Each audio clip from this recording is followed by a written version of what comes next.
ধৰ্মটো শেষ কৰিব বিচাৰিছে। আইন আনিছে, এই আইনটো সম্পূৰ্ণ মুছলমানক ভংগ কৰাৰ আইন। এই আইনখনত যি ৱাকফ বৰ্ডৰ ওপৰত যিটো সংশোধনী আইন আনিছে, এই আইনখনে আচলতে মুছলমানৰ অধিকাৰ, সাংবিধানিক অধিকাৰ শেষ কৰিব বিচাৰিছে।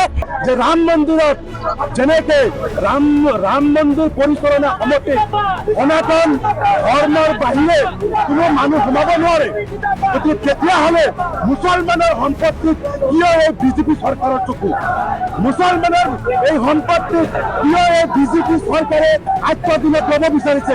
তাক বিজেপি RSS যেনে ধৰণৰ আমাৰ হিন্দু মুছলমানৰ মাজত বা মুছলমানৰ মাজত ভাগ ভাগ কৰিবলৈ কাৰণে যিটো প্ৰচেষ্টা হাতত লৈছে, আমি তেওঁলোকক ছাকচেছ হ'ব নিদিওঁ। আমি ৰাষ্ট্ৰীয় ওলামা কাউন্সিল আজি হুংকাৰ দিছোঁ, আমাৰ প্ৰতিবাদ খালি এই চচলৰ পৰা নহয়, গোটেই ভাৰতবৰ্ষত প্ৰতিবাদ হ'ব, আমাৰ আইনী যুঁজ হ'ব। মুছলিম পাৰ্চনেল ল বোৰ্ডে এতিয়ালৈকে আমাক অৰ্ডাৰ দিব, তেওঁলোকে কালি প্ৰেছ ৰিলিজ দিছে। আমাৰ প্ৰতিবাদ ইয়াতকৈ আৰু ভয়াৱহ প্ৰতিবাদ হ'ব। এই যিটো জাতিদংগী যিটো আইন এই বিজেপি RSS যিটো বনাইছে, আৰু এই অলৰেডি আইনখন উদ্যোগ নকৰালৈকে আমাৰ প্ৰতিবাদ চলি থাকিব। আইনখন উদ্যোগ কৰিবই লাগিব। এই আইনৰ দ্বাৰা মুছলমানৰ ক্ষতি হ'ব, আৰু মুছলমানৰ যিটো সম্পত্তি আছিল এই সম্পত্তি কাঢ়ি নি পেলাই আজি এই আইন অনা মানে কি মুছলমানক ভাৰতবৰ্ষত এটিম বনাই পেলাইছে। আজি আমি এটিম হৈ গৈছোঁ। যি স্বাধীনতা আন্দোলনত লাখ লাখ মুছলমান শ্বহীদৰ তেজৰ বিনিময়ত ভাৰতবৰ্ষখন স্বাধীন হৈছিল, আজি সেই স্বাধীন ভাৰতত আমি নিৰাপত্তাহীনতাত ভুগি আছো। আজি মুছলমান নিৰাপত্তাহীনতাত ভুগি আছে। মুছলমানক কি কাঠৰ পুতলা পাইছে নেকি এই RSS বিজেপি চৰকাৰখনে? যেতিয়ালৈকে এই চৰকাৰখন ওপৰে পেলোৱা নহ'ব, তেতিয়ালৈকে আমাৰ প্ৰতিবাদ চলিয়ে থাকিব। এই আইন ৰাষ্ট্ৰপতি দ্ৰৌপদী মুৰ্মু ডাঙৰীয়ানীক আমি আহ্বান জনাম যে তেওঁ বিবেচনা কৰিব। যিহেতু এটা আইন গৃহীত হৈ গ'ল, তেওঁ বিবেচনা কৰিব, আইনটো উদ্যোগ কৰি ল'ব বুলি আমি আশাবাদী। আৰু আমাৰ আইনী যিটো প্ৰক্ৰিয়া, আইনী যুঁজ ৰাষ্ট্ৰীয় ওলামা কাউন্সিলে চলাই লৈ যাব। আমি ৰাজপথতো আন্দোলন কৰিম। আমি যিহেতু গণতন্ত্ৰ দেশ, গণতান্ত্ৰিকভাৱে যেনেধৰণে আন্দোলন কৰিব লাগে আমি আন্দোলন কৰিম, যেতিয়ালৈকে আমাৰ আইনটো তেওঁলোকে উদ্যোগ নকৰে। আইন আনিছে, এই আইনটো সম্পূৰ্ণ মুছলমানক ভংগ কৰাৰ আইন। আপোনালোকে জানে যে ভাৰতবৰ্ষ, এই গোটেই ভাৰতবৰ্ষত অকল মুছলমানক টাৰ্গেট কৰি মুছলমানক ধ্বংস কৰাৰ এটা ষড়যন্ত্ৰ ৰচিছে এই বিজেপি চৰকাৰে। আপোনালোকে জানে যে ভাৰত স্বাধীন হোৱাৰ পিছত আজিলৈকে মুছলমানৰ ইমান ডাঙৰ ক্ষতি কৰিব পৰা নাই, যিটো আমাৰ এই বিজেপি চৰকাৰে ক্ষতি কৰি আছে। আজি ৱাকফ বোৰ্ড কাৰ হয়? মুছলমানৰ হয়। ৱাকফ বোৰ্ডৰ সম্পত্তি ইয়াতে কোনো ৰাজনৈতিক দলৰ বা কোনো ব্যক্তিগত অনুষ্ঠান নহয়, এয়া মুছলমান ৰাইজৰ সম্পত্তি। আপোনালোকে জানে যে আমাৰ পূৰ্বপুৰুষসকলে এই সম্পত্তি সম্পূৰ্ণ আল্লাহৰ বাবে দান কৰা সম্পত্তি, আৰু এই সম্পত্তিত আমাৰ মছজিদ, মাদ্ৰাছা, কবৰস্থানৰ কাৰণে আৰু এই ভাৰতবৰ্ষ দেশৰ উন্নতিৰ কাৰণে এই সম্পত্তি।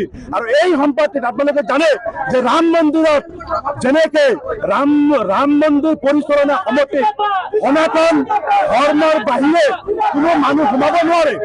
গতিকে তেতিয়াহ'লে মুছলমানৰ সম্পত্তিত কিয় এই বিজেপি চৰকাৰৰ চকু?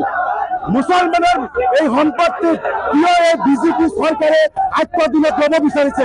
তাৰ কাৰণে আজি এই মুছলিম জাতীয় পৰিষদ, আমাৰ মুছলিম ষ্টুডেণ্ট ইউনিয়ন অফ আছাম, নেমচু, সকলো সংখ্যালঘু দল সংগঠনে আমি প্ৰতিবাদ কৰিছোঁ। আৰু আপোনালোকৰ জৰিয়তে এই বিজেপি চৰকাৰক সকীয়াই দিছোঁ, আজিৰে পৰা আমি অসমৰ প্ৰতিটো জিলাত গণতান্ত্ৰিকভাৱে এই বোৰ্ডৰ যিটো আইন আনিছে এই আইন বিৰুদ্ধে আমি আন্দোলন কৰিবলৈ সাজু আছোঁ। দৰকাৰ পৰে আমি দিল্লীত যাম, ৰাষ্ট্ৰপতিৰ ওচৰত যাম, দিল্লীত গৈ আমি হাল্লা কৰিম। এই আইন কোনো পৰ্যায় মানি লোৱা নহ'ব। যদি এই চৰকাৰৰ দম আছে, যদি এই চৰকাৰক আমি আহ্বান জনাইছোঁ মুছলিম জাতীয় পৰিষদৰ তৰফৰ পৰা, যদি মুছলমানক ইমানে বেয়া পায়, আপোনাৰ অসম চৰকাৰে পুলিচ দি আমাক ফিৰিয়াই হত্যা কৰি দিয়ক, আমি সাজু হৈ আছোঁ। এই মুছলমানৰ মুছলমান বিৰোধী এই আইন কেতিয়াও মানি লোৱা নহ'ব, এয়া স্পষ্ট কথা। ধৰ্মটো শেষ কৰিব বিচাৰিছে। এই আইনখনত যি ৱাকফ বৰ্ডৰ ওপৰত যিটো সংশোধনী আইন আনিছে, এই আইনখনে আচলতে মুছলমানৰ অধিকাৰ, সাংবিধানিক অধিকাৰ শেষ কৰিব বিচাৰিছে। আমি মুছলিম ছাত্ৰ সন্থাকে ধৰি 5টাকৈ সংগঠনে আজি আমি এই প্ৰতিবাদস্থলীৰ পৰা আমি ভাৰত চৰকাৰক সকীয়াই দিব বিচাৰিছোঁ। আপোনালোকে সংবিধানৰ শপত খাই ধৰ্ম নিৰপেক্ষতা বজাই ৰাখি আচলতে কাম কৰিব লাগিছিলে। এই আইন আইনৰ সপক্ষত যিসকল সাংসদে আচলতে ভোট প্ৰদান কৰি এইখন আইনলৈ প্ৰণয়ন কৰিছে তেওঁলোকৰ আচলতে ভাৰতৰ সংবিধান বিৰোধী এই আইন সমৰ্থনকাৰী আচলতে ভাৰতৰ সংবিধান বিৰোধী গতিকে ভাৰতৰ সংবিধান বিৰোধী এই সিদ্ধান্ত মুছলিম ছাত্ৰসংঘে মানি নলয় আমাৰ এই আজিৰ যি স্মাৰকপত্ৰ ৰাষ্ট্ৰপতিলৈ আমি প্ৰেৰণ কৰি আছো তাৰপিছত যদি আমাক কোনো কাৰণত সঁহাৰি নকৰে আমি সুপ্ৰিম কোৰ্টত যাবলৈ আমি প্ৰস্তুত হৈছো ইয়াৰ পিছত যন্ত্ৰ মন্ত্ৰত আমি উমৈহতীয়া প্ৰতিবাদ কৰিম বিশ্বৰ মুছলমানসকল ইয়াৰ কাৰণে জাঙুৰ খাই উঠিব আৰু ভাৰতবৰ্ষৰ মুছলমান ঐক্যবদ্ধ আন্দোলন শেষ কৰিব আমি ভাৰতবৰ্ষৰ প্ৰধানমন্ত্ৰীৰ কাৰণে আচলতে স্তব্ধ কৰি দিয়াৰ কাৰণে আমি প্ৰস্তাৱ গ্ৰহণ কৰিছো আমি এই আইন মানি নলওঁ এইখন আইনে আমাৰ আচলতে সম্পত্তি কাঢ়ি লোৱাৰ কাৰণে আমাক ধৰ্মান্তৰ কৰিবলৈ বাধ্য কৰাৰ কাৰণে এই এক প্ৰচেষ্টা গতিকে ধৰ্ম নিৰপেক্ষ দেশত এনেকুৱা অগণতান্ত্ৰিক আইন কোনো কাৰণে অন্তৰ্ভুক্ত নহয় আমি মানি নলওঁ যিকোনো খবৰৰ বাবে যোগাযোগ কৰক 7099017330 লগতে 7099017110 নম্বৰত।